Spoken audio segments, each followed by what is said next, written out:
সকল ব্যাংকে এখনো স্বাভাবিক হয়নি নগদ উত্তোলন, গ্রাহক অসন্তোষ কমাতে সহায়তা তহবিল ব্যবহারের পরামর্শ।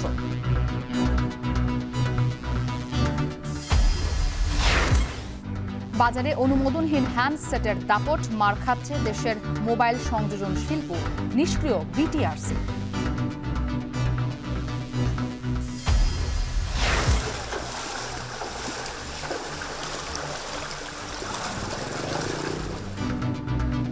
ময়মনসিংহ অঞ্চলে ফের ভারী বৃষ্টি, বন্যার অবনতির শঙ্কা। নেত্রকোনায় কংস নদীর পাড়ে ভাঙন, অর্ধলাখ পানিবন্দী।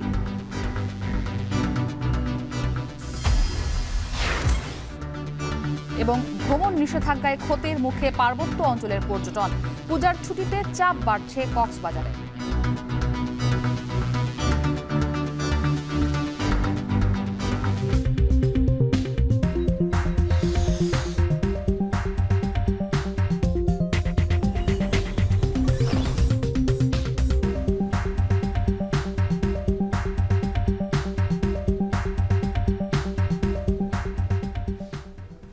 স্বাগত। এখন ঢাকায় পুরো আয়োজনে সাথে আছে আমি ইসরাত মুক্তি। সংকটে থাকা কিছু ব্যাংকে 10 থেকে 50 হাজার টাকা পর্যন্ত প্রয়োজনীয় টাকা তুলতে পেরে কিছু গ্রাহক সন্তুষ্ট থাকলেও কেউ কেউ জানিয়েছেন অসন্তোষের কথা। এছাড়া অনলাইন ও ছোট শাখা থেকে টাকা না পেয়ে ক্ষোভ প্রকাশ করেছেন অনেকেই। এমন পরিস্থিতিতেও 900 কোটি টাকার নগদ প্রবাহ আছে পরিষদ পুনর্গঠন করা 11 ব্যাংকের। তবে ব্যাংকের আস্থা ফিরিয়ে আনতে সহায়তা পাওয়া তহবিলের সৎ ব্যবহারের পরামর্শ দিয়েছেন বিশেষজ্ঞরা। আতর নিয়ম জানাবেন বিস্তারিত। এমনভাবেই গ্রাহকদের চাহিদা অনুযায়ী টাকা দিতে না পারার বিষয়টি বুঝিয়ে বলছিলেন ফার্স্ট সিকিউরিটি ইসলামী ব্যাংকের এক নারী কর্মকর্তা। বাংলাদেশ ব্যাংকের গ্যারান্টিতে বেসরকারি ব্যাংক থেকে সহায়তা পাওয়ার পর আগের থেকে গ্রাহকদের টাকা দেওয়ার অঙ্ক বাড়িয়েছে ব্যাংকটি। কয়েকদিন আগেও যেখানে 5,000 টাকা দিতে দেখা গেছে, এখন তার পরিমাণ 10 থেকে 20,000 পর্যন্ত হয়েছে। ফলে চাহিদা পূরণ না হলেও অতি প্রয়োজনীয় টাকা পাওয়ার কথা জানান গ্রাহকরা। সেই সাথে থাকছে প্রতিদিনই টাকা উত্তোলনের সুযোগ। তাই কিছুটা স্বস্তির কথা জানান তারা। আমি 30,000 টাকা তোলার জন্য আসছি, কিন্তু আমার এখন 10,000 টাকার বেশি দিচ্ছে না। টাকা দিচ্ছে, তবে না করতেছে না, প্রতিদিন দিচ্ছে। আপনি প্রতিদিন আসেন, 10,000 করে নিয়েছি 5 দিন, আজকে নিতেছি 20,000। সহায়তা পাওয়া 4 ব্যাংকের মধ্যে ন্যাশনাল ও সোশ্যাল ইসলামী ব্যাংকেও দেখা গেল একই চিত্র। আমি আসলাম 3 লাখ টাকার জন্য, দিয়েছে 20,000। এককালীন দিতে পারবে না বলতেছে, আমাদের প্রবলেম। তবে কিছুটা ব্যতিক্রম দেখা গেছে ইসলামী ব্যাংকে। চাহিদা অনুযায়ী নিজ ব্রাঞ্চের গ্রাহককে পুরো টাকাই দিচ্ছে ব্যাংকটি। অন্য কোনো ব্রাঞ্চের হলে তাহলে ওনার দিতে একটু কনফিউজ করছে, আর যদি এই ব্রাঞ্চের হয় তাহলে ওনারা যা চাবেন তাই দিতে পারছে। অ্যাকাউন্ট হচ্ছে হেড অফিস কমপ্লেক্স ব্রাঞ্চে, বাট আমি লোকাল অফিসে গেলে ওইখানে পাই না, ইভেন এখনও পাচ্ছি না। তবে অল্প করে প্রতিদিন টাকা তোলার সুযোগ থাকলেও অসন্তুষ্টির কথা জানায় অনেক গ্রাহক। আবার নিজ শাখায় ব্যর্থ হয়ে বিভিন্ন ব্রাঞ্চে ঘুরেও টাকা না পাওয়ার কষ্টের কথা জানান বেশ কিছু গ্রাহকরা। আজকে আমার এমার্জেন্সি টাকা দরকার, বললো যে এখানে দিতে পারবো না, টাকা যান। আসছি টাকা এই ব্রাঞ্চে, এখন বলে এখানে দিতে পারবো না, আপনারা ওইখানে যান। এরকম 3-4 জায়গায় ব্রাঞ্চে হয়রানি হচ্ছে, অথচ টাকা পাচ্ছি না, বলতেছে 5,000 টাকা নিয়ে যান। এই পরিস্থিতিতেও গ্রাহকদেরকে ব্যাংক হিসাব খোলা ও আমানত জমা দিতে দেখা গেছে। নিজেদের প্রয়োজন ও নিরাপত্তার কারণেই সংকটের মধ্যেও ব্যাংকে আস্থা রাখার কথাও শোনা গেল। আমাদের তো ব্যাংকে আসতেই হবে, তবে আশা করি ব্যাংকিং খাতটা স্বচ্ছভাবে যদি এটা ক্লিয়ার হতে পারে, জনগণ আস্থা আরও দ্রুত ফিরে আসবে ইনশাল্লাহ। তারল্য সহায়তা পেয়ে পরিস্থিতি আগের থেকে কিছুটা ভালো হয়েছে বলে জানান এই শাখা ব্যবস্থাপকরা। তবে অবস্থার আরও উন্নতি ও গ্রাহকের পুরানো আস্থা ফিরিয়ে আনতে বেশ সময় লাগবে বলে জানান তারা। মেজর অভিযোগ নাই, কিন্তু ধরেন একজন 5 লাখ টাকা দাবি করছে, থেকে আমি 1 লাখ টাকা দিচ্ছি, তো বাংলাদেশ ব্যাংক সাপোর্ট দিচ্ছে। এই সাপোর্টটা যদি আরেকটু পাই তো আমরা পেমেন্টটা ভালোভাবে দিতে পারবো, আমাদের গ্রাহক আবার আমাদের আস্থা রাখবে এবং টাকা ডিপোজিট হবে। পেমেন্ট চ্যানেলগুলো আনইন্টারাপ্টেড করতে পারবো, গ্রাহকরাও তাদের লেনদেনের পরিমাণ বাড়াবেন এবং এভাবে আস্তে আস্তে একটা স্বাভাবিক লেনদেনের জায়গায় ইনশাল্লাহ আমরা যেতে পারবো। ইমপ্রুভমেন্ট শুরু হয়েছে, হয়তো কিছুটা সময় লাগবে। প্রথম দফায় বেসরকারি ব্যাংকগুলো থেকে 4টি ব্যাংক সহযোগিতা পাওয়ার পর গ্রাহকদের টাকা অনেকটাই ফিরিয়ে দেওয়া শুরু করেছে। তবে চাহিদা অনুযায়ী পুরো টাকা ফেরত না দেওয়া বা অনলাইন পেমেন্ট সিস্টেম বন্ধ থাকায় এখনও গ্রাহকদের আস্থা ফিরে আসতে শুরু করেনি। সেক্ষেত্রে বিশ্লেষকরা বলছেন, যদি সহযোগিতার হাত আরও বাড়িয়ে দেওয়া না হয় বা গ্রাহকদের চাহিদা সর্বোচ্চ পূরণ করা না হয়, তাহলে সেক্ষেত্রে ব্যাংকিং খাতের উপর গ্রাহকদের যে আস্থা ছিল তা ফিরিয়ে নিয়ে আসা অনেকটাই কঠিন হবে। গত 5 আগস্ট শেখ হাসিনা সরকারের পতনের পর নতুন গভর্নর দায়িত্ব গ্রহণ করে তারল্য সংকটে থাকা ব্যাংকগুলোকে সহায়তা দেওয়া বন্ধ করে।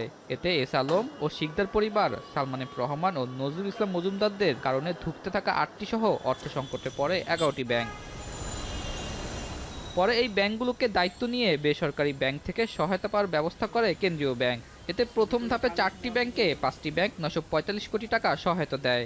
পরে সোনালী ব্যাংক ও আগের 5টি মিলে সেই 4টি ব্যাংকেই 1480 কোটি টাকার সহায়তা প্রদান করে। আমরা যে 11টা ব্যাংককে আলাদাভাবে বোর্ড রিকনস্টিটিউট করেছিলাম, তার মধ্যে আমি যদি দেখি যে ক্যাশ ফ্লো দেখি, পজিটিভ ক্যাশ ফ্লো, অর্থাৎ আমার গ্রাহকের চাহিদা মেটানোর পরেও ওই ব্যাংকগুলোর মধ্যে উদ্ধৃত তারল্য আছে প্রায় 900 কোটি টাকা। অপরদিকে ব্যাংক খাতের আস্থা ফিরিয়ে আনতে ব্যাংকগুলোকে একে অপরের দিকে সহায়তার হাত বাড়িয়ে দেওয়ার কথা জানান এই বিশ্লেষক। যে টাকাটাই পাচ্ছে সেই টাকাটাই ডিপোজিটারকে দিতে হবে, দিয়ে আস্থা অর্জন করতে হবে। কারণ হচ্ছে যে আমি এখন সর্বোচ্চ আমাকে fund utilisation, proper fund utilisation না করতে পারলে দুর্বল ব্যাংকগুলোকে সামনের দিকে কিন্তু আর দাঁড়াতে পারবে না। এটা তাদের জন্য একটা সুযোগ। হারিয়ে যাওয়া সুশাসন নিশ্চিত, আত্মসাৎ হওয়া টাকার সর্বোচ্চ ফিরিয়ে আনা ও দোষীদের দৃষ্টান্ত শাস্তির মাধ্যমে এ খাতের আস্থা ফিরিয়ে আনার পরামর্শ বিশেষজ্ঞদের। আতাউন নিয়ন, এখন, ঢাকা। চাহিদার বিপরীতে শতভাগ উৎপাদন সক্ষমতা থাকার পরও দেশে অনুমোদনহীন মোবাইল সেটের বাজার বাড়ছে। এ কারণে বছরে প্রায় 2.5 থেকে 3 হাজার কোটি টাকা রাজস্ব হারাচ্ছে সরকার। খাত সংশ্লিষ্টরা বলছেন, সরকারের কাছে অনুমোদনহীন মোবাইল সেট বন্ধের উপায় থাকলেও সে ব্যাপারে কোনো পদক্ষেপ নেওয়া হচ্ছে না। এতে করে মার খাচ্ছে সম্ভাবনাময় দেশীয় এই শিল্প। নাজমুস সাকিবের প্রতিবেদন।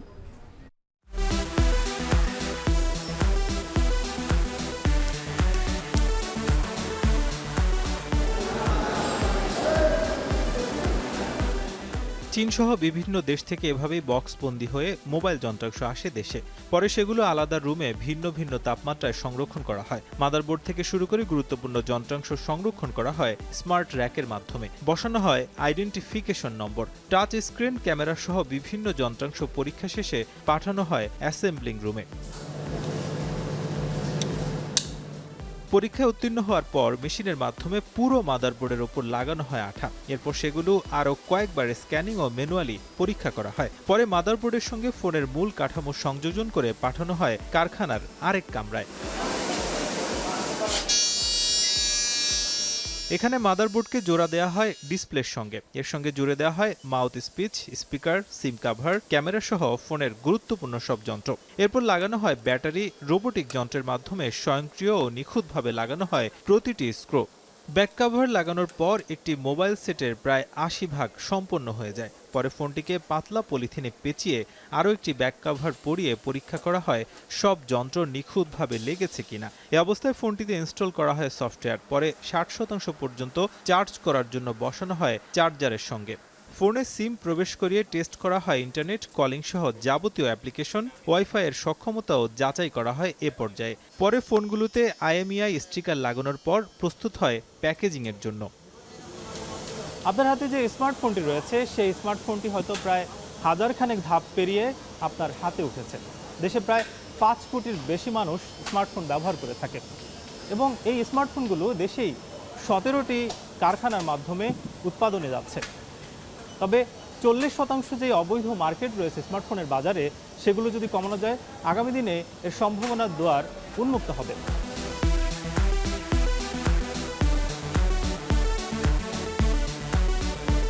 আনঅফিসিয়াল মোবাইল ফোনের চাহিদা কতটা স্মার্টফোনের দোকানে গেলেই তা বোঝা যায়। ক্রেতাদের একটি বড় অংশ আগ্রহ নিয়ে কিনতে আসেন এসব ফোন, কারণ অফিসিয়াল ফোনের চেয়ে বেশ কিছুটা কমে পাওয়া যায় এসব mobile set. As a student, like 4,000 to 5,000 taka is a huge amount for a student. 5G official phone কিনতে গেলে মিনিমাম আমাকে 30+ বাজেট রাখতে হয়। এই জন্য ওই বাজেটের মধ্যে আমি একটা আনঅফিসিয়াল ফোনই আমি আর কি চয়েস করছি আমার জায়গা থেকে। স্টুডেন্টরা ধরেন অফিসিয়াল ফোন অ্যাফোর্ড করার মতো আমাদের বাজেটটা নাই, সো যার কারণে আমরা আনঅফিসিয়াল ফোনটাই প্রেফার করি আর কি।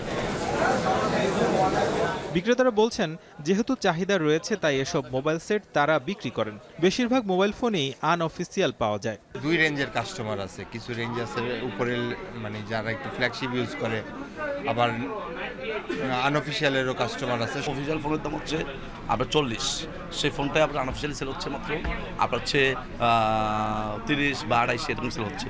তখন কাস্টমার দেখতেছে যে না আমার হচ্ছে আনঅফিসিয়াল নিলে লাভ হচ্ছে বেশি। প্রায় শতভাগ স্থানীয় কর্মী দিয়ে দেশেই মোবাইল সেট তৈরি করছে চীনের প্রযুক্তিপূর্ণ নির্মাতা প্রতিষ্ঠান শাওমি। দেশের চাহিদা মিটিয়ে আগামীতে রপ্তানির লক্ষ্য প্রতিষ্ঠানটির। কিন্তু বিদেশ থেকে আসা আনঅফিসিয়াল মোবাইল সেটের দাপটে স্থানীয় উদ্যোক্তারা ক্ষতির শিকার হচ্ছেন। তাই নিয়ন্ত্রক সংস্থাকে এ বিষয়ে নজর দেওয়ার আহ্বান জানিয়েছেন মোবাইল সেট নির্মাতারা।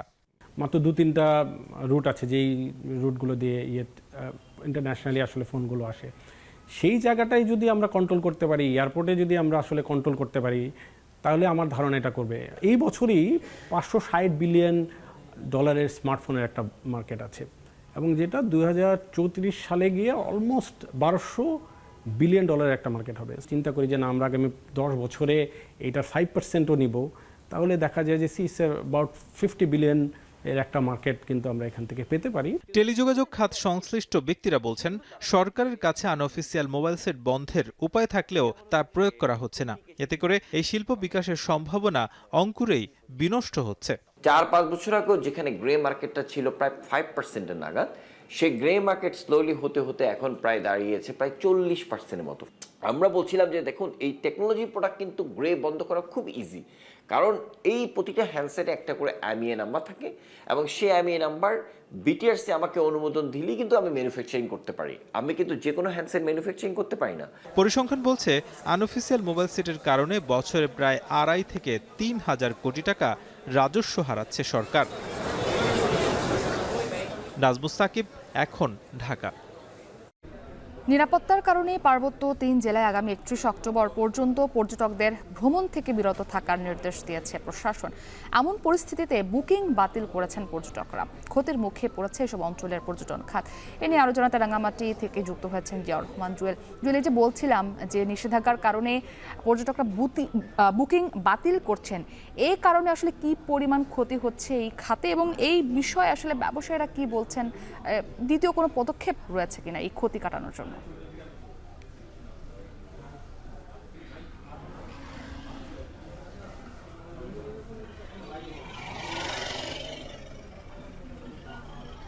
মুক্তি, আপনি জানেন যে পার্বত্য চট্টগ্রামের শিল্প কারখানা বিহীন এখানে অর্থনীতির অন্যতম প্রধান শক্তি হচ্ছে কৃষি অর্থনীতির বাইরে, সেটি হচ্ছে পর্যটন খাত। এই পর্যটন খাতে কোনো রকম অসুবিধা হলেই কিন্তু এখানকার অর্থনীতি একেবারে নেতিয়ে পড়ে। সেই জায়গা থেকে যদি একটুখানি বলি যে আজ থেকে 31 অক্টোবর পর্যন্ত পার্বত্য 3 জেলায় পর্যটকদের ভ্রমণে বিরত থাকতে স্থানীয় প্রশাসন, বিশেষ করে জেলা প্রশাসনগুলো অনুরোধ জানিয়েছে। সেইটি আসলে আজকে থেকে কার্যকর হয়েছে। এর আগে যেটি হয়েছে যে গত 19 এবং 20 সেপ্টেম্বর খাগড়াছড়ি এবং রাঙ্গামাটিতে যে সাম্প্রদায়িক সহিংসতা হয়েছিল, সেখানে এই ঘটনাকে কেন্দ্র করে অন্তত 4 জনের প্রাণহানির ঘটনা ঘটেছে, এবং একই সাথে যে সাজেক পর্যটন কেন্দ্র, সেখানে 1500 পর্যটক 3 দিন অন্তত আটকে পড়েছিলেন। এই পরিস্থিতির পরেই আসলে জেলা প্রশাসন, রাঙ্গামাটি জেলা প্রশাসন থেকে 25 সেপ্টেম্বর পর্যন্ত 4 দফা 3 দিন করে সময় বাড়িয়ে পর্যটকদের ভ্রমণে নিরুৎসাহিত করেছিল। আজকে যেটি হয়েছে যে গতকাল সেই 3 জেলা প্রশাসন থেকে একেবারে 3 পার্বত্য জেলা ভ্রমণকে বিরত থাকতে যে নির্দেশনা জারি করেছে, সেটি আসলে সচল হয়েছে। এতে যেটি হয়েছে যে আপনি জানেন, পার্বত্য অঞ্চলের পর্যটন খাতে যে প্রধান 5টি খাত, সেটি হচ্ছে হোটেল মোটেল গুলো যে রয়েছে, খাবারের দোকান রয়েছে, একই সঙ্গে সড়ক ও নৌপথ রয়েছে, যে পাহাড়িদের তৈরি যে টেক্সটাইল কাপড়, এবং স্থানীয় যে বিভিন্ন দর্শনীয় স্থান। এই 5টি খাত থেকেই মূলত পর্যটনের আয়টি আসে। এখন যেটি হয়েছে, এখন এই অবস্থায় পর্যটকরা তাদের বুকিং বাতিল করেছেন, অনেকেই টাকা ফেরত নিয়ে যাচ্ছেন। যেটি হয়েছে যে এরই মধ্যে আপনি জানেন পুজোর বন্ধ রয়েছে, একই সঙ্গে যে পার্বত্য চট্টগ্রামের সবচেয়ে বড় যে ধর্মীয় উৎসব কঠিন চুবরদান, সেটিও অনুষ্ঠান হবে। এই যে ছুটি তৈরি হচ্ছে, এই সময়টাকে অনেকে ব্যবহার করার জন্য এই সময়টাকে বেছে নিয়েছিলেন। আপনি জানেন আগামীকাল থেকে 17 তারিখ পর্যন্ত সরকারি শিক্ষা প্রতিষ্ঠানগুলো বন্ধ হয়ে যাচ্ছে। এই সময়টুকু ব্যবহার করার জন্য যারা প্রস্তুতি নিচ্ছেন, তারা এখন এই পরিস্থিতিতে ছুটি বাতিল করে নিজেদের নিরাপত্তার বিষয়টিকে রাখছেন। এখন পর্যন্ত জেলা প্রশাসকের মাধ্যমে বান্দরবান এবং রাঙ্গামাটির যারা ব্যবসায়ী রয়েছেন তারা প্রধান উপদেষ্টার কাছে চিঠি দিয়েছেন এই নিরুৎসাহিতকরণের যে অবস্থা সেটি যেন প্রত্যাহার করা হয় এবং তাদেরকেও অনুদানের ব্যবস্থায় আনার জন্য, এবং একই সাথে এই ধরনের পরিস্থিতিতে সব ধরনের সিদ্ধান্ত নেওয়ার ক্ষেত্রে তাদেরকে সংযুক্ত করে বৈঠক করে পরামর্শ করে এই ধরনের সিদ্ধান্ত নিতে তারা বলেছেন। এই ছিল আমার কাছে সবশেষ। মুক্তি।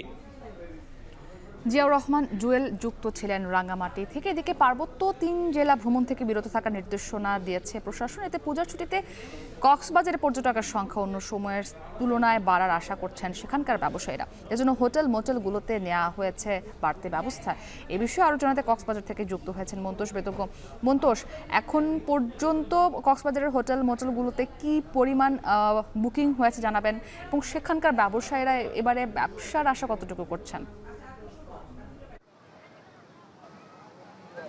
মুক্তি, এখন পর্যন্ত আজকের যে পরিস্থিতি, কিছু হোটেলে 20 থেকে 30% এবং কিছু হোটেলে 30 থেকে 40% পর্যন্ত বুকিং রয়েছে। এবং আমরা দেখছি যে আজকে অনেক পর্যটক কক্সবাজারে ভ্রমণ করছেন এবং তাদের অনেকেই সৈকতে এসেছেন। আমরা হোটেল মালিকদের সাথে কথা বলেছি, তারা যেটি বলছেন, আগামী যে টানা ছুটিটি শুরু হচ্ছে, বিশেষ করে আগামীকাল থেকে শিক্ষা প্রতিষ্ঠানগুলোতে ছুটি শুরু হচ্ছে এবং সেটি আগামী 17 অক্টোবর পর্যন্ত থাকবে বলে তারা জানিয়েছেন। এবং এই যে টানা ছুটি, এটি মূলত শিক্ষা প্রতিষ্ঠানগুলো খুলবে আগামী 20 অক্টোবরের দিকে। টোটাল 11 দিন কিন্তু এই টানা ছুটিটি থাকবে এবং এর বাইরে সরকারি প্রতিষ্ঠানগুলোতে যারা চাকরি করেন তারাও আসলে 11 থেকে 13 অক্টোবর পর্যন্ত টানা ছুটি পাচ্ছেন এবং এই ছুটিটাতে বিশেষ করে প্রচুর পর্যটক সমাগমের আশা করা হচ্ছে। এবং এই চাপটি যাতে ভালোভাবে সামাল দেওয়া যায়, তারা যাতে পর্যটকদের সেবাদানের বিষয়টি নির্বিঘ্ন করতে পারেন, সেই বিষয়টি নিশ্চিত করতে ইতিমধ্যে হোটেলগুলো কিন্তু ব্যাপক প্রস্তুতি নিয়েছে এবং তাদের যে অভ্যন্তরীণ সাজসজ্জা পরিপাটি করা, সেই বিষয়গুলো তারা জোর দিয়েছেন। এবং এখন পর্যন্ত হোটেল মালিকরা যেটি বলছেন যে যেহেতু পার্বত্য অঞ্চলে যে 3টি জেলা রয়েছে, এই 3টি জেলায় ভ্রমণের ক্ষেত্রে যেহেতু নিরুৎসাহিত করা হচ্ছে, সেখানে যে পর্যটকের চাপটি থাকে সেটি এবার কক্সবাজারে পড়তে পারে এবং সেই পর্যটকরা কক্সবাজার মুখো হতে পারেন সেই আশা তারা করছেন। এবং এই কারণে তাদের মাঝে একটা স্বস্তি কিন্তু কাজ করছে। এবং তারা যেটি বলছেন যে এখন পর্যন্ত অনেক হোটেলে অগ্রিম বুকিং হয়েছে, 50%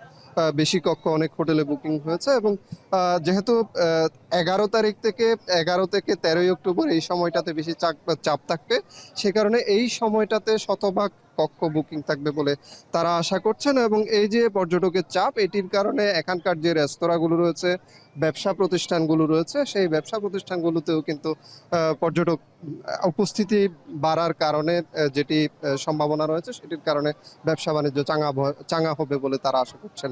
মুক্তি, এই ছিল আমার কাছে সবশেষ। মন্তোষ বেদজ্ঞ যুক্ত ছিলেন কক্সবাজার সমুদ্র সৈকত থেকে। একদিন বাড়ি বৃহস্পতিবারও দুর্গাপূজার ছুটি থাকবে। সেই সাথে আওয়ামী লীগ সরকারের পতনের পর বিভিন্ন সহিংসতায় ক্ষতিগ্রস্ত সনাতন ধর্মাবলম্বীদের ক্ষতিপূরণও দেওয়া হবে। সকালে রাজধানীতে ঢাকেশ্বরী মন্দির পরিদর্শন শেষে এসব কথা জানান প্রধান উপদেষ্টার বিশেষ সহকারী মাহফুজ আলম। এ সময় সাম্প্রদায়িক সম্প্রীতি নষ্টের দেশি বিদেশি ষড়যন্ত্র রুখতে সকলকে ঐক্যবদ্ধ থাকার আহ্বানও জানান তিনি। চিন্তা করেছি যে একদিন আমরা এবারের জন্য বাড়িয়ে দিব, যাতে ওনারা একটা বড় সময় পান পূজা উদযাপনের জন্য। তো এইবার হচ্ছে বৃহস্পতিবারে সরকার আজকের ভেতরেই একটি প্রজ্ঞাপন হয়তো জারি করবেন। যারা ক্ষতিগ্রস্ত পরিবার আছে, ওই পরিবারের কাছে প্রধান উপদেষ্টার ত্রাণ ও কল্যাণ তহবিল থেকে আমরা সহযোগিতার জন্য আমরা চেষ্টা করব। আগামীকাল ভোরে ষষ্ঠী পূজার মধ্য দিয়ে শুরু হবে শারদীয় দুর্গোৎসবের মূল আনুষ্ঠানিকতা। এরই মধ্যে পূজা মণ্ডপগুলোতে সাজসজ্জার কাজ সম্পন্ন হয়েছে। আড়ম্বরপূর্ণভাবে পূজা সম্পূর্ণ করতে নেওয়া হয়েছে সার্বিক প্রস্তুতি। এসব আরও খবর জানাতে ব্রাহ্মণবাড়িয়ার মহাদেব পচ্চের শিববাড়ি মন্দির থেকে যুক্ত হয়েছেন আজিজুল সঞ্চয়। পূজার সার্বিক প্রস্তুতি কেমন দেখছেন, বিস্তারিত জানাবেন। মুক্তি, আগামীকাল ষষ্ঠী পূজার মধ্য দিয়ে শুরু হচ্ছে শারদীয় দুর্গোৎসব। এবছর ব্রাহ্মণবাড়িয়াতে 520টি মণ্ডপে এই পুজো অনুষ্ঠিত হবে। আজকে কিন্তু যেহেতু পূজার আগের দিন অর্থাৎ শেষ মুহূর্তের প্রস্তুতি এখন চলছে। আপনি নিশ্চয়ই দেখতে পাচ্ছেন আমার পেছনটাতে এখানে মূলত যেই কারখানাগুলো থেকে প্রতিমাগুলো এনে এখন কিন্তু মণ্ডপে স্থাপন করা হচ্ছে এবং এর মধ্যে এছাড়া কিন্তু যে পূজার যে আনুষ্ঠানিক অন্যান্য যেসব প্রস্তুতি আছে অর্থাৎ যে প্যান্ডেল স্থাপন করা বা লাইটিং সহ অন্যান্য যেসব সাজসজ্জা আছে সেই কার্যক্রমগুলো কিন্তু এখন চলছে। একটু জানিয়ে রাখি মুক্তি, আজকে সন্ধ্যায় কিন্তু এখানে দেবী দুর্গার বোধন অনুষ্ঠিত হবে। আমি এখন আছি ব্রাহ্মণবাড়িয়া শহরের মহাদেবপট্টি এলাকার শিববাড়ি মন্দিরে। এখানে কিন্তু ইতিমধ্যে এখন পঞ্চমী পূজা চলছে, অর্থাৎ আজকে সন্ধ্যা নাগাদ কিন্তু এখানে যে দেবী দুর্গার যে বোধন সেটি অনুষ্ঠিত হবে, অর্থাৎ এর মাধ্যমে এখানে দেবী দুর্গাকে মর্তে আহ্বান জানানো হবে এবং এজন্য কিন্তু সন্ধ্যা এখানে বেশ কিছু আনুষ্ঠানিকতা রাখা হয়েছে। এখানে দেবী দুর্গার আরাধনা সহ পূজা অর্চনা করা হবে। এছাড়া বিভিন্ন ধরনের সাজসজ্জার মধ্য দিয়ে কিন্তু দেবী দুর্গাকে এখানে আগমন জানানো হবে বলে আমরা জানতে পেরেছি। একটু জেনে রাখি মুক্তি, ব্রাহ্মণবাড়িয়াতে কিন্তু 520টি মণ্ডপের নিরাপত্তা আবার পুলিশের পাশাপাশি বিজিবি, র্যাব সহ অন্যান্য যে আইন শৃঙ্খলা বাহিনী আছে তারাও কিন্তু দায়িত্ব পালন করবে বলে আমরা জানতে পেরেছি। আমরা কথা বলেছি জেলা পুলিশের সঙ্গে এবং জেলা প্রশাসনের সঙ্গে। তারা আমাদেরকে বলেছেন যে আসলে পূজায় নিশ্চিদ্র নিরাপত্তা ব্যবস্থা কিন্তু তারা নিশ্চিত করছেন এবং সেই জন্য আসলে পর্যাপ্ত সংখ্যক যে আইন শৃঙ্খলা বাহিনী আছে তাদেরকে কিন্তু মোতায়েন করা হচ্ছে। এছাড়া সাদা পোশাকে কিন্তু যেই আইন শৃঙ্খলা বাহিনী যেসব গোয়েন্দা শাখার যেসব কর্মকর্তা বা কর্মকর্তা যারা আছেন তারাও কিন্তু মণ্ডপগুলিতে দায়িত্ব পালন করবেন নিরাপত্তা। বলা যেতে পারে মুক্তি অনেকটা নিশ্চিদ্র নিরাপত্তা ব্যবস্থার মধ্য দিয়ে কিন্তু আবার শারদীয় দুর্গোৎসব অনুষ্ঠিত হবে। মুক্তি জানিয়ে রাখি যে এখন কিন্তু সবগুলো মণ্ডপে কিন্তু এখন সবশেষ যে প্রস্তুতি অর্থাৎ প্যান্ডেল সাজানো এবং মূর্তি বা প্রতিমা যে স্থাপন করে সেই কার্যক্রমটি কিন্তু এখন চলছে এবং এর মধ্যে দিয়ে আসলে হিন্দু ধর্মাবলম্বীদের মাঝে কিন্তু একটি উৎসব বিরাজ করছে। তাদের মধ্যে কিন্তু এক ধরনের উদ্দীপনা কাজ করছে, অর্থাৎ আগামীকাল ষষ্ঠীর মধ্য দিয়ে কিন্তু তারা তাদের দেবী দুর্গার যে আরাধনা বা শারদীয় যে দুর্গোৎসব সেটি কিন্তু তারা উদযাপন করবেন। তো মুক্তি, আমার কাছে এই ছিল ব্রাহ্মণবাড়িয়া থেকে শারদীয় দুর্গোৎসবের প্রস্তুতি সংক্রান্ত সবশেষ তথ্য। আজিজুল সঞ্চয় যুক্ত ছিলেন ব্রাহ্মণবাড়িয়া থেকে। সুন্দরবনে বেড়েছে বাঘের সংখ্যা। সকালে সচিবালয়ে এ নিয়ে সবশেষ জরিপ তুলে ধরেন পরিবেশ উপদেষ্টা সৈয়দা রিজওয়ানা হাসান। জানান ম্যানগ্রোভ এই বনে বাঘের সংখ্যা প্রায় 10% বেড়ে দাঁড়িয়েছে 125টি। এ সময় তিনি আরও বলেন, গড়ে প্রতি বর্গ কিলোমিটারে 2টির বেশি বাঘ আছে সুন্দরবনে। সুন্দরবন রক্ষায় সরকার বিভিন্ন উদ্যোগ হাতে নিয়েছে বলেও জানান পরিবেশ উপদেষ্টা। কিছু কিছু উদ্যোগ নেয়ার কারণে বাঘের সংখ্যা বেড়েছে। এখন সুন্দরবনের যে হুমকিটা রামপাল তাপবিদ্যুৎ কেন্দ্রের জন্য আছে, সেই হুমকিটা বাস্তবতা থেকে সরে যায়নি, সেটা এখনো আছে। রামপাল থেকে যে ডিসচার্জটা হচ্ছে সেটা আসলে কমপ্লায়েন্ট কিনা, সত্যিকার অর্থে আইনের সীমার মধ্যে আছে কিনা সেটা দেখবার জন্য আমরা একটা নিরপেক্ষ অ্যাসেসমেন্টের কাজ শুরু করেছি। যে শুধু সুন্দরবন না, সুন্দরবন বাঁচাতে হবে কারণ এটা বৈশ্বিক ঐতিহ্য, পাশাপাশি আমরা কিন্তু শালবন বাঁচানোরও উদ্যোগ গ্রহণ করেছি। বেশ কিছুদিন ধরেই অস্থির ডিম সহ নিত্যপণ্যের বাজার। এই অবস্থায় খুলনায় বাজার নিয়ন্ত্রণে মাঠে নেমেছে ভোক্তা অধিদপ্তর। অভিযানের আরও খবরাখবর জানাতে নগরীর নিরালা মোড় থেকে যুক্ত হয়েছেন তরিকুল ইসলাম। তরিকুল, অভিযানে কোনো অনিয়ম বা অসঙ্গতি পেয়েছে কিনা ভোক্তা অধিদপ্তর? একসঙ্গে কোথায় কোথায় অভিযান চালানো হচ্ছে এবং যাদের বিরুদ্ধে কোনো অভিযোগ বা অসঙ্গতি পাওয়া গেছে কী রকম ব্যবস্থা নেওয়া হচ্ছে তাদের বিরুদ্ধে? হ্যাঁ, ভোক্তা অধিকার 12টা থেকে অভিযান শুরু করেছে।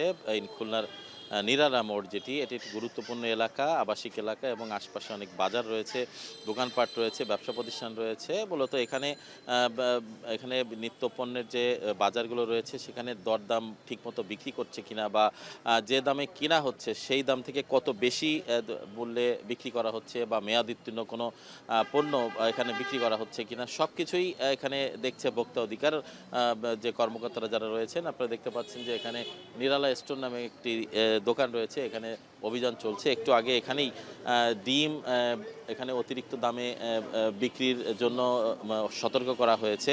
মূলত ডিমের বাজারের যে অস্থিরতা, এই অস্থিরতাকে নিয়ন্ত্রণ করতেই মূলত তারা মাঠে নেমেছেন এবং পাশাপাশি অন্যান্য বিষয়গুলো তারা দেখভাল করছেন। তো আমরা দেখেছি যে ডিমের এখানে যে দামে কেনা হচ্ছে তার থেকে অতিরিক্ত দামে কিন্তু এখানে বিক্রি করা হচ্ছে, যেটি সাধারণ মানুষ বা ভোক্তাদের উপরই এতে পড়ছে, চাপ পড়ছে এবং এতে ভোক্তারা আসলে দৈনন্দিন জীবনে হিমশিম খাচ্ছেন। তো সেই মূলত সেটাকে নিয়ন্ত্রণ করতে তারা সতর্ক করে দিয়েছেন কয়েকটি দোকানে, এবং একটি নিরালা স্টোরে কিছু অসঙ্গতি থাকার কারণে তাদের এখানে 8,000 টাকা জরিমানা ইতিমধ্যে করা হয়েছে, এবং নগরীর বিভিন্ন গুরুত্বপূর্ণ জায়গায় তাদের এই অভিযান পরিচালিত হবে। গতকালও তারা কোয়ে বাজার এলাকায় তারা অভিযান পরিচালনা করে ডিমের বাজারে, সেখানে যে ডিমের বড় বড় আড়তগুলো রয়েছে সেই আড়তগুলোতে তারা আপনারা দেখতে পাচ্ছেন যে সেই আড়তগুলোতে তারা অভিযান চালিয়ে সেখানে জরিমানাও করেছে। দেখতে পাচ্ছেন যে জরিমানা করা হয়েছে নিরালা স্টোরে, সেটি পরিশোধ করা হচ্ছে। মালিকপক্ষ ভোক্তা অধিকারের যারা কর্মকর্তারা উপস্থিত রয়েছেন তাদের কাছে এটি পরিশোধ করছে, এবং এখান থেকে একটি তারা রিসিটও তাদেরকে দেয়া হচ্ছে। তো একটি ফর্ম পূরণ করে সেটি জরিমানাগুলো আদায় করা হচ্ছে। তো এখানে একটি বড় এই এলাকার একটি বড় দোকান রয়েছে, ব্যবসা প্রতিষ্ঠান, যেখানে সব ধরনের পণ্য বিক্রি করা হয়ে থাকে, যেটি নিত্য প্রয়োজনীয় যেসব পণ্যগুলো রয়েছে, চাল, ডাল, তেল, দুধ এবং কসমেটিক্সের যে আইটেমগুলো রয়েছে সেগুলো কিন্তু এখানে রয়েছে। বাচ্চাদের চকলেট, পেঁয়াজ, রসুন সব কিছুই কিন্তু এখানে রয়েছে। তো এখানে আমরা দেখেছি যে ডিমের দাম যেটি 12 টাকা 80 পয়সা করে যারা কিনছেন, তারপরেও এটি তারা বিক্রি করছেন 14 টাকা বা তার একটু বেশি। সেই কারণেই মূলত জনসাধারণের যে অভিযোগ, সেই অভিযোগের প্রেক্ষিতেই কিন্তু তারা কিন্তু এখানে অভিযানে আসে। তো আমরা আরেকটু দেখাতে চাই যে এই পাশে দুটো জায়গায় কিন্তু অভিযান চলছে, এবং এই অভিযানের এরপর পরবর্তীতে নগরীর বড় বাজার বা অন্যান্য পাইকারি যে বাজারগুলো রয়েছে সেই বাজারগুলোতেও তারা প্রবেশ করবেন, এবং সেখানে পাইকারি যে দাম রয়েছে তার সাথে খুচরা পণ্যের মিল আছে কিনা, বড় ব্যবধান রয়েছে কিনা, এসব বিষয়ে তারা দেখভাল করবেন। সব মিলিয়েই ছিল আমার কাছে খুলনার নিরালা মোড় থেকে ভোক্তা অধিকারের যে অভিযান এবং এখানে জরিমানা করা হয়েছে তার সর্বশেষ খবর। তরিকুল ইসলাম যুক্ত ছিলেন খুলনা থেকে। 9 মাস ধরে বন্ধ দেশের দ্বিতীয় বৃহত্তম যমুনা সার কারখানা, নষ্ট হচ্ছে মূল্যবান যন্ত্রাংশ, কর্মহীন 4,000 শ্রমিক।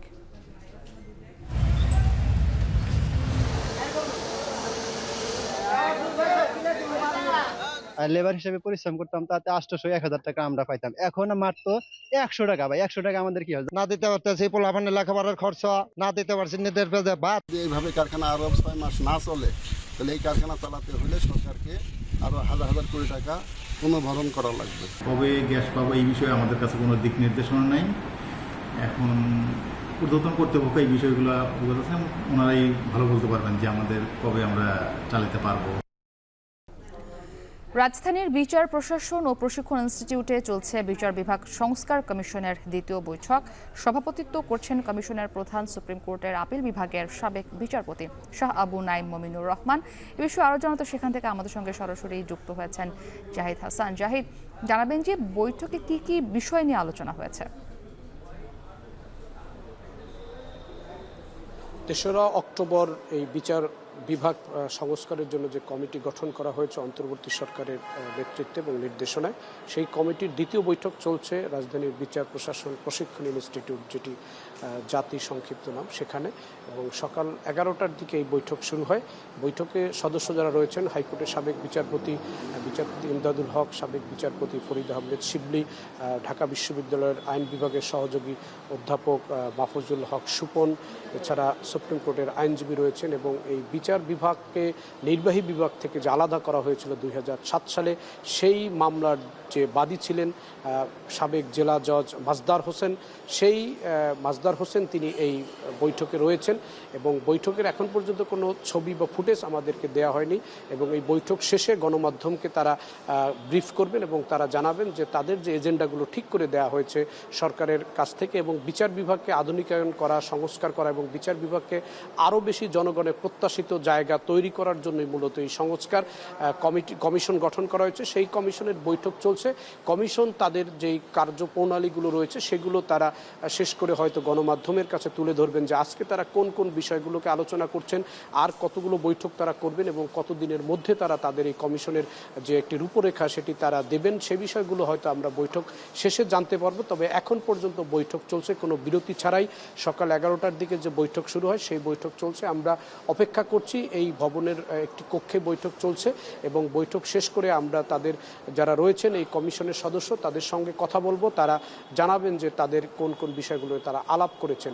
যদিও সরকারের একটি রোড ম্যাপ দেওয়া রয়েছে 3 মাসের মধ্যে এই কমিশন সংস্কার যে কমিশনগুলো করা হয়েছে বিভিন্ন সেক্টরের বিভিন্ন খাতের সেই কমিশনগুলো তারা তাদের কাজগুলো শেষ করে অন্তর্বর্তী সরকারের যে উপদেষ্টা মণ্ডলী রয়েছেন তাদের কাছে তারা তাদের এই প্রস্তাবনাগুলো তুলে ধরবেন। এই কারণেই মূলত তাদের এই বৈঠক এবং তারা এই বৈঠকগুলো করবেন এবং করে যাচ্ছেন। এবং যদিও এই বৈঠকে গণমাধ্যমকে প্রবেশাধিকারের সুযোগ দেওয়া হয়নি, তবে তারা যেটি জানিয়েছেন যে বৈঠক শেষে তারা আমাদেরকে কথা বলবেন এবং তাদের এই বৈঠকের মূল যে বিষয়গুলো রয়েছে বিচারপতি নিয়োগ থেকে শুরু করে বিচার বিভাগের যেই দুর্বল দিকগুলো রয়েছে সেই দিকগুলোকে কীভাবে আরও শক্তিশালী করা যায়, আরও জনবান্ধব করা যায় এবং বিচার প্রার্থীরা আরও বিচার বিভাগের প্রতি কীভাবে আস্থা ফিরিয়ে আনা যায় সেই বিষয়গুলোকেই মূলত সামনে রেখে এই বিচার বিভাগ সংস্কার কমিশন কাজ করছে। আমরা হয়তো বৈঠক শেষে জানতে পারবো যে আজকে মূলত তারা কোন কোন বিষয়গুলো নিয়ে আলাপ করেছেন এবং কোন কোন বিষয়গুলোকে তারা প্রাধান্য দিয়েছেন।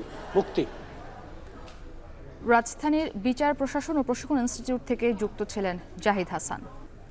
স্থায়ীভাবে বন্ধের শঙ্কায় দেশের দ্বিতীয় বৃহত্তম ইউরিয়া উৎপাদনকারী প্রতিষ্ঠান যমুনা সার কারখানা। গ্যাসের সরবরাহ বন্ধ থাকায় প্রায় 9 মাস স্থবির রয়েছে কারখানাটির উৎপাদন কার্যক্রম। এতে নষ্ট হবার উপক্রম মূল্যবান যন্ত্রাংশ। পাশাপাশি কারখানার সাথে জড়িত কর্মহীন অন্তত 4000 মানুষের দিন কাটছে মানবেতর অবস্থায়। জুয়েল রানার তথ্য ছবিতে বিস্তারিত।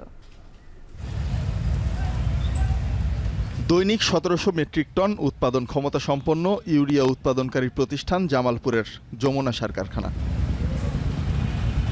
বাংলাদেশ কেমিক্যাল ইন্ডাস্ট্রিজ কর্পোরেশনের তালিকাভুক্ত 1900 ডিলারের মাধ্যমে জামালপুর, শেরপুর, টাঙ্গাইল, সিরাজগঞ্জ সহ 21 জেলার কৃষকদের কাছে সার সরবরাহ করা হয়। তবে গ্যাসের সরবরাহ বন্ধ থাকায় প্রায় 9 মাস স্থবির রয়েছে কারখানাটির সার উৎপাদন কার্যক্রম।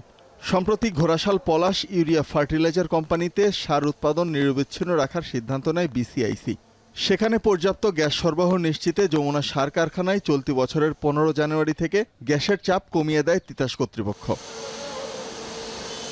দীর্ঘদিন বন্ধ থাকায় কর্মহীন কারখানাটির শ্রমিক, কর্মচারী, কর্মকর্তা সহ অন্তত 4000 মানুষ।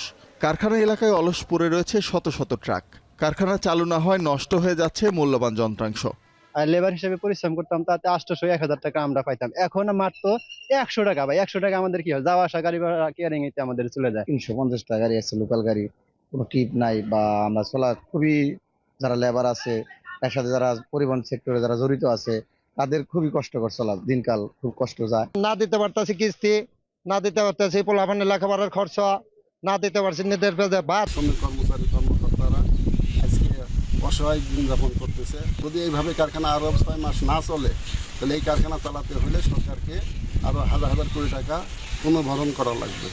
যমুনা সার কারখানা কর্তৃপক্ষ জানায় দীর্ঘদিন বন্ধ থাকলে প্লান্ট প্রিজার্ভেশন করা কঠিন হয়ে যায়। এতে বিপুল পরিমাণ সরকারি অর্থের ক্ষতির সম্ভাবনা রয়েছে। অদ্যবধি আমরা কারখানা চালু করতে পারিনি গ্যাস সংকটের কারণে আর কি। এখন কবে গ্যাস পাবো এই বিষয়ে আমাদের কাছে কোনো দিক নির্দেশনা নাই। এখন ঊর্ধ্বতন কর্তৃপক্ষ এই বিষয়গুলো অবগত আছেন, ওনারাই ভালো বলতে পারবেন যে আমাদের কবে আমরা চালাতে পারবো। স্থায়ীভাবে বন্ধের শঙ্কায় পড়া যমুনা সার কারখানায় নিরবিচ্ছিন্ন গ্যাস সরবরাহের মাধ্যমে দ্রুত চালু করা হবে এমন প্রত্যাশা সংশ্লিষ্টদের। এখন জামালপুর। ইসরায়েলে একযোগে হামলা হামাস ও হিজবুল্লাহর আতঙ্কে বিভিন্ন শহরে সাইরেন, প্রতিহতের দাবি তেল আবিবের।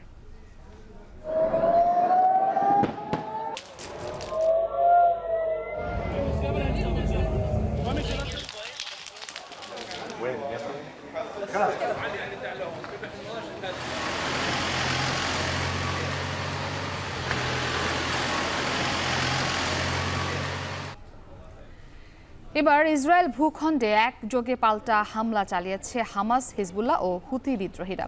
রাজধানী তেল আবিব সহ বেশ কয়েকটি শহরে ড্রোন, রকেট ও ক্ষেপণাস্ত্র হামলা চালায় তারা। ইসরায়েল আগ্রাসন বন্ধ না হলে বন্দীদের ভাগ্যে করুণ পরিণতি অপেক্ষা করছে বলে হুঁশিয়ারি জানিয়েছে হামাস নেতা। এদিকে জাতিসংঘের এক বৈঠকে সব জিম্মিদের মুক্তির বিষয়ে প্রতিশ্রুতি দিয়েছে ইসরায়েল। যুদ্ধের 1 বছর পূর্তিতে ইরান, যুক্তরাষ্ট্র সহ বিভিন্ন দেশে ইসরায়েলের পক্ষে বিপক্ষে আন্দোলন হয়েছে। তানভীর জনের প্রতিবেদন। লেবাননে হামলার জবাবে ইসরায়েল ভূখণ্ডে পাল্টা হামলা চালিয়েছে হামাস ও হিজবুল্লাহ। রাজধানী তেল আবিব সহ বেশ কয়েকটি শহরে একযোগে হামলা চালায় তারা। এ সময় ইসরায়েল জুড়ে বেজে ওঠে সাইরেন। ইসরায়েলের তৃতীয় বৃহত্তম হাইফা শহরের একটি সামরিক ঘাঁটি লক্ষ্য করে 2 দফায় রকেট ও ক্ষেপণাস্ত্র হামলা চালায় লেবাননের হিজবুল্লাহ গোষ্ঠী। এতে আহত হন অন্তত 12 জন। হামাস জানিয়েছে ইসরায়েলের বাণিজ্যিক নগরী তেল আবিবে একাধিক ক্ষেপণাস্ত্র হামলায় অন্তত 2 জন আহত হয়েছেন। ইসরায়েল ভূখণ্ডে বেশ কয়েকটি ক্ষেপণাস্ত্র ছড়ে হামাসের সামরিক শাখা কাশেম ব্রিগেডস। এছাড়া হুতি বিদ্রোহীরা ইসরায়েলের কেন্দ্রে ক্ষেপণাস্ত্র হামলা চালানোর দাবি করেছে। প্রায় 190টি ক্ষেপণাস্ত্র ইসরায়েল ভূখণ্ডে প্রবেশ করে, যার বেশিরভাগই প্রতিহত করার দাবি করেছে দেশটির সামরিক বাহিনী। عمليتين عسكريتين في إطار المرحلة الخامسة من التصعيد. الأولى استهدفت هدفين عسكريين للعدو الإسرائيلي في منطقة يافا المحتلة. أن مصير أسرى العدو. এদিকে হামাসের সামরিক শাখা আল কাশেম ব্রিগেডের মুখপাত্র এক ভিডিও বার্তায় বলেন, জিম্মিদের ভাগ্য এখন নির্ভর করছে ইসরায়েল সরকারের উপর। তারা বন্দি বিনিময়ে রাজি না হলে জিম্মিদের ভাগ্যে করুণ পরিণতি অপেক্ষা করছে। وقد طورنا بفضل الله تكتيكاتنا وتشكيلاتنا القتالية وأساليب عملنا بشكل مستمر ومتواصل وغير متوقع للعدو. যুদ্ধের 1 বছরে জাতিসংঘে এক অনুষ্ঠানের আয়োজন করে ইসরায়েল। সেখানে ইসরায়েলি রাষ্ট্রদূত বলেন, হামাস নির্মূল ও সব জিম্মিদের মুক্ত করা না পর্যন্ত লড়াই চলবে। এই সময় হতাহত ও জিম্মি ইসরায়েলিদের স্মরণে 1 মিনিট নীরবতা পালন করা হয়। The difference between the past and today is very simple. Now we are not defenseless. Today the Jewish people have a strong state, a powerful military, and the courage to protect ourselves. Desperate to see another day. And yet, there are those in the Security Council and outside who fail to condemn Hamas's atrocities or even say the word Hamas. এদিকে Netanyahu সরকারকে ব্যর্থ বলেছেন জিম্মিদের পরিবারের সদস্যরা। তারা ক্ষোভ জানিয়ে বলেন, নেতৃত্ব ও কৌশলগত পরিকল্পনার অভাবে জিম্মিদের উদ্ধার করা সম্ভব হচ্ছে না। I didn't expect the war keep going so much, and my wishful thinking is, that the hostages will be back. Focus is that we can't go on with our lives until all the hostages are back home. Israeli parliament ভবন নেসেটে সাদা ও নীল রঙে সাজিয়ে স্মরণ করা হয় হতাহতদের। এত কিছুর পরও গাজা ও লেবাননে হামলা অব্যাহত রেখেছে ইসরায়েলি বাহিনী। বিমান ও রকেট হামলার পাশাপাশি চলছে স্থল অভিযান। তানভীর জনি, এখন বিশ্ব। এখন ঢাকা শেষ করার আগে শিরোনামগুলো আরও একবার। দুর্বল ব্যাংকে এখনও স্বাভাবিক হয়নি নগদ উত্তোলন, গ্রাহক অসন্তোষ কমাতে সহায়তা তহবিল ব্যবহারের পরামর্শ।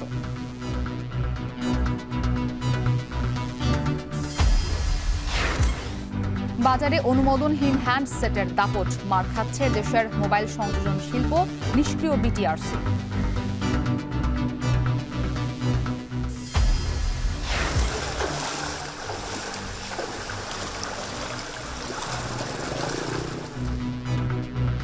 ময়মনসিংহ অঞ্চলে ফের ভারী বৃষ্টি, বন্যার অবনতির শঙ্কা। নেত্রকোনায় কংস নদীর পাড়ে ভাঙন, অর্ধলাখ পানিবন্দী।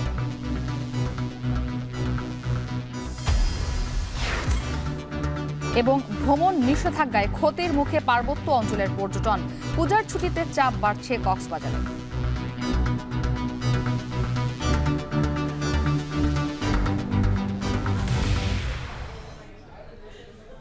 এই ছিল এখন ঢাকার আয়োজনে।